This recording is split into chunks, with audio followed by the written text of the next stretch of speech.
Hello दोस्तों, welcome to all of you in affect English classes. आज मैं आप लोगों के लिए लेकर के आया हूँ this that this and those का प्रयोग। यानी दिस दैट दिस दोज का प्रयोग हम कहाँ करेंगे और कैसे करेंगे उसके बारे में जानेंगे। तो सबसे पहले देखिए, use of this and that, यानी दिस और दैट का प्रयोग सबसे पहले सीखेंगे। ठीक है, तो दिस का प्रयोग जो है हम लोग करते हैं, नज़दीक की कोई एक वस्तु हो तो उसके लिए दिस का प्रयोग करेंगे, और जब कोई एक वस्तु दूर में हो तो उसको बताने के लिए, इशारा करने के लिए दैट का प्रयोग करेंगे। यानी नज़दीक के एक वस्तु के लिए दिस का प्रयोग और दूर के एक वस्तु के लिए दैट का प्रयोग किया जाता है। जैसे देख लीजिए, ये एक व्यक्ति है, ये एक व्यक्ति है जो कह रहा, इसके नज़दीक में एक बॉक्स रखा हुआ है, इसके नज़दीक में एक बॉक्स रखा हुआ है और दूर में एक पानी का टंकी रखा हुआ है। ठीक है, तो यह व्यक्ति इशारा करके कह रहा है कि यह एक बक्सा है, यह एक बक्सा है और वह एक टंकी है। यानी नज़दीक का एक वस्तु के लिए दिस का प्रयोग और दूर का एक वस्तु के लिए दैट का प्रयोग। तो ये क्या हो जाएगा, दिस इज ए बॉक्स, यानी बॉक्स नज़दीक में है तो इसके लिए दिस का प्रयोग, और पानी का टंकी जो है ये दूर में है तो इसके लिए दैट का प्रयोग। ठीक है, कुछ एग्जाम्पल देखिए दिया हुआ है। यह एक घोड़ा है, कहने का मतलब यह है कि घोड़ा जो है कहने वाले वस्तु के आसपास है, नज़दीक में है, तो इसके लिए क्या हो जाएगा, यह के लिए दिस, उसके बाद इज और उसके बाद ए हॉर्स। ठीक है, नेक्स्ट देखिए, यह एक बच्चा है तो दिस इज ए चाइल्ड। ठीक, नेक्स्ट देखिए, वह एक गाड़ी है तो क्या हो जाएगा, that is a car.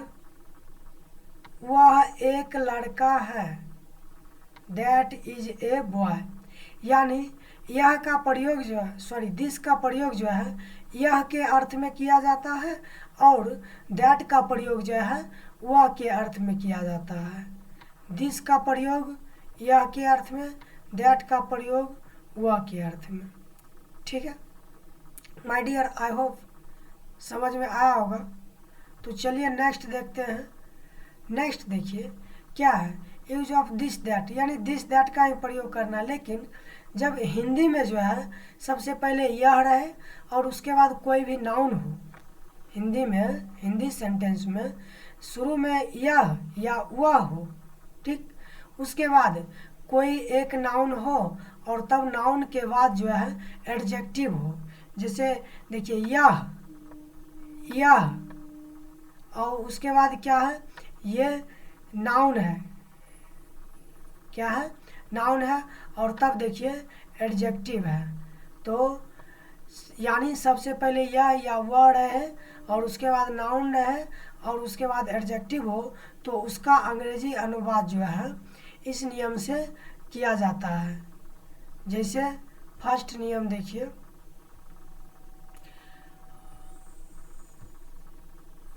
This, सबसे पहले दिस या दैट, उसके बाद सिंगुलर नाउन, और हाँ यह और वह के बाद जो है जो भी नाउन हो वो सभी सिंगुलर होगा। जैसे ये सभी नाउन जो है ये सभी सिंगुलर नाउन है, सिंगुलर मीन्स एक नाउन है। ठीक है, और उसके बाद एडजेक्टिव, यानी सबसे पहले यह या वह रहेगा, उसके बाद नाउन रहेगा सिंगुलर नाउन और उसके बाद एडजेक्टिव रहेगा। तो उसका अंग्रेजी अनुवाद जो है सबसे पहले दिस या दैट, उसके बाद सिंगुलर नाउन और उसके बाद इज, उसके बाद एडजेक्टिव, अंत में एडजेक्टिव लिखेंगे। ठीक है, इस जैसे देखिए पहला है, यह एक घोड़ा है, यह घोड़ा काला है तो दिस हॉर्स इज ब्लैक। सबसे पहले यह का अंग्रेजी, उसके बाद घोड़ा का अंग्रेजी हॉर्स, और उसके बाद इज, उसके बाद एडजेक्टिव यानी काला का ब्लैक। ठीक उसी तरह से देखिए, यह किताब पुरानी है। This book is old. Next, वह गाड़ी लाल है। That car is red. वह आदमी ईमानदार है। That man is honest. ठीक है, अब नेक्स्ट आइए। नेक्स्ट, जब हिंदी सेंटेंस में जो है सबसे पहले यह या वह रहे और उसके बाद कोई भी एडजेक्टिव हो और तब नाउन रहे, तो उसका अंग्रेजी अनुवाद जो है इस नियम से करेंगे, यानी दिस या दैट, उसके बाद इज, और उसके बाद एडजेक्टिव, और तब अंत में जो है नाउन का प्रयोग करेंगे। जैसे यहाँ देखिए, सबसे पहले क्या है, यह वह है ना, एक नंबर में। उसके बाद 2 नंबर में देखिए, ये सभी जो है एडजेक्टिव है, एडजेक्टिव। उसके बाद अंत में देखिए, ये सभी जो है नाउन है ना। इससे पहले वाला सेंटेंस में जो था, ये नाउन पहले था और एडजेक्टिव अंत में, लेकिन अब जो है नाउन बाद हो गया और एडजेक्टिव पहले हो गया। तो इस टाइप का सेंटेंस का अंग्रेजी अनुवाद इस नियम से करेंगे। सबसे पहले दिस का प्रयोग करेंगे या दैट का, उसके बाद इज, उसके बाद एडजेक्टिव, और उसके बाद सिंगुलर नाउन। ठीक, फर्स्ट में देखिए, यह बड़ा गांव है। क्या हो गया, this is a big village. Next, यह आलसी लड़का है। This is a lazy boy. वह पागल आदमी है। That is a mad man. वह लाल फूल है। That is a red flower. ठीक है, तो इस तरह से आई होप आप लोगों को समझ में आ रहा होगा। माय डियर, यदि समझ में आ रहा हो और अच्छा लग रहा हो तो आप भी जो है इस थ्योरी को जो है नोटबुक पे नोट करते जाइए। उससे क्या होगा, आपको भी थोड़ा तो अधिक समझ में आएगा। अगर साथ ही साथ नोट करते जाएंगे तो अधिक समझ में आएगा। ठीक है, चलिए अब आते हैं नेक्स्ट रूल। रूल नंबर देखिए 4 है। रूल नंबर 4 में क्या है कि सबसे पहले जो है, अच्छा, ये जो है पास्ट रूप दिखाया गया है, यानी बीती हुई बात के बारे में कह रहा है कि कोई व्यक्ति जो है वह पहले कुछ था। ठीक है, तो इसका अंग्रेजी अनुवाद जो है क्या करेंगे, सबसे पहले दिस या दैट, उसके बाद वाज, और उसके बाद सिंगुलर नाउन। जैसे एग्जाम्पल में देखिए, यह एक ऑफिसर था, यानी कोई एक व्यक्ति है जो पहले, अभी नहीं, पहले एक ऑफिसर था। ठीक है, तो इसका अंग्रेजी अनुवाद this was an officer. Next, यह एक खिलाड़ी था, यानी पहले खिलाड़ी था, अभी खिलाड़ी नहीं है, तो दिस वाज अ प्लेयर। वह एक शिक्षक था। That was a teacher. वह एक घर था। दैट वाज अ हाउस, यानी अब वो घर नहीं रहा, पहले के समय में घर था। ठीक है, तो इस टाइप का अंग्रेजी रहे, इंग्लिश ट्रांसलेट करना हो तो उसका इंग्लिश ट्रांसलेट जो है इसी नियम से हम लोग किया करेंगे। ठीक है, अब आइए नेक्स्ट। नेक्स्ट देखिए, उसी का है कि सबसे पहले मतलब बीती हुई बात के बारे में कहा जा रहा है कि कोई बच्चा जो है वो क्या था, पहले ईमानदार था, यानी यह बच्चा ईमानदार था, अब नहीं है। यह आदमी चोर था, अब नहीं है।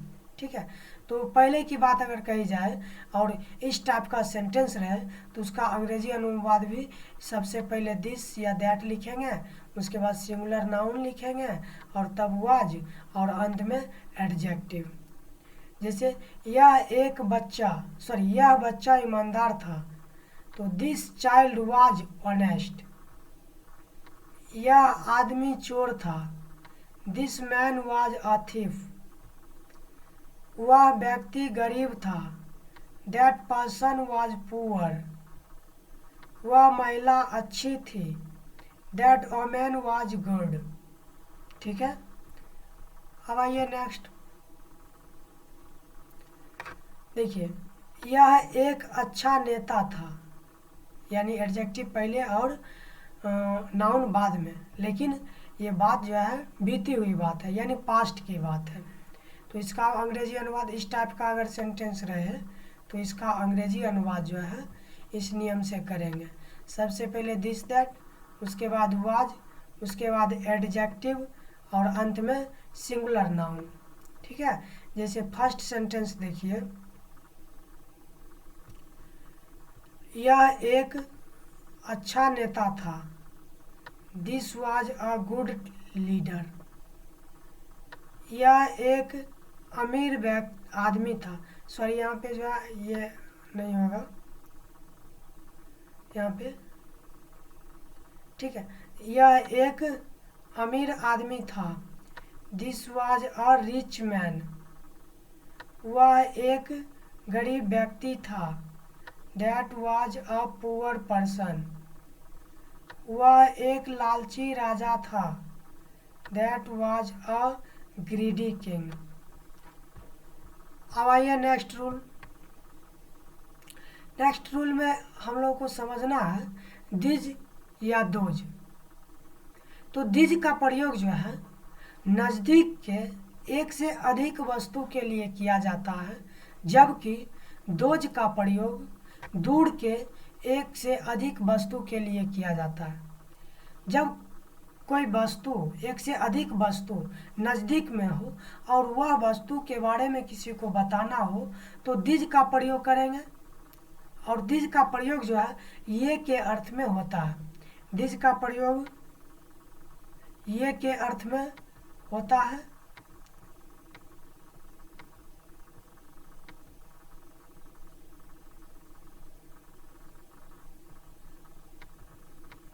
दिज का प्रयोग एक के अर्थ में, और दोज का प्रयोग, सॉरी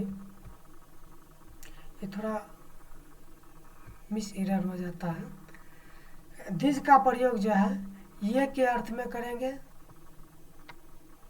और दोज का प्रयोग जो है वे के अर्थ में। दोज का प्रयोग वे के अर्थ में और दिज का प्रयोग ये के अर्थ में। ठीक है, तो जब दूर का एक से अधिक वस्तु हो तो उसके लिए दोज का प्रयोग करेंगे, और जब नज़दीक का एक से अधिक वस्तु हो तो उसके लिए दिज का प्रयोग करेंगे। ठीक है, आइए एग्जाम्पल देखते हैं। ये बच्चे हैं, यानी नज़दीक में है और एक से अधिक बच्चा है, तो क्या हो गया, ये के अर्थ में ये के लिए दिज और दिज के लिए आर, और उसके बाद बच्चे, एक से अधिक बच्चे हैं तो चिल्ड्रेन, यानी नाउन जो है दिज और दोज के साथ आने वाला नाउन या प्रोनाउन वो जो सॉरी नाउन वो प्लूरल होता है, और दिस एंड दैट के साथ आने वाला नाउन हमेशा सिंगुलर रहता है। ठीक है, नेक्स्ट देखिए, ये लड़कियां हैं। These are girls. वे गधे हैं। Those are essays. वे शिक्षक हैं। Those are teachers. तो सभी देखिए, चिल्ड्रेन, गर्ल्स, एसेज, टीचर्स, ये सभी क्या है, प्लूरल है। क्यों? क्योंकि इसका सब्जेक्ट जो है वो भी प्लूरल है। तो प्लूरल सब्जेक्ट के साथ plural verb and plural noun. ठीक है, अब आइए नेक्स्ट। देखिए नेक्स्ट जो है, यानी दिज या दोज, ये या वे, और उसके बाद प्लूरल नाउन रहे और अंत में एडजेक्टिव रहे। शुरू में ये या वे, उसके बाद प्लूरल नाउन, उसके बाद एडजेक्टिव। तो इसका अंग्रेजी अनुवाद सबसे पहले दिज या दोज, उसके बाद प्लूरल नाउन, उसके बाद आर और अंत में एडजेक्टिव। जैसे एग्जांपल देखिए, ये घोड़े मजबूत है। These horses are strong. ये कुत्ते चालाक हैं। दिस डॉग्स आर क्लीवर्स, वे बिल्लियाँ फुर्तीली है। दोज कैट्स आर एक्टिव, वे पक्षियाँ बड़ी है। Those birds are big. ठीक है, अब आइए नेक्स्ट।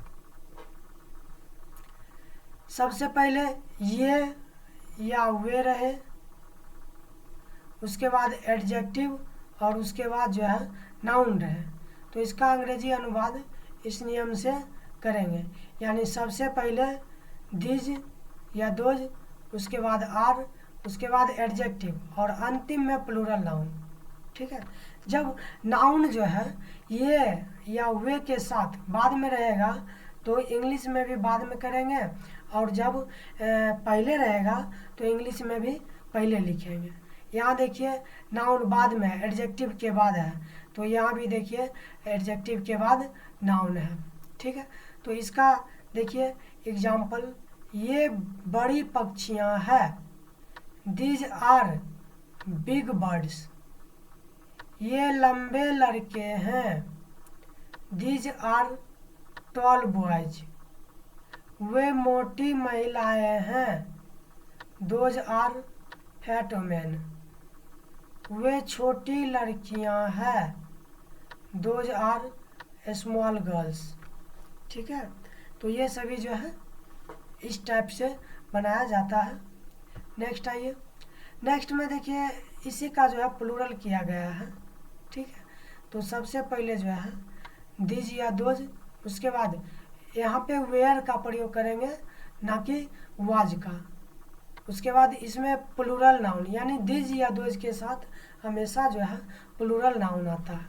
एग्जाम्पल देखिए, ये बच्चे थे।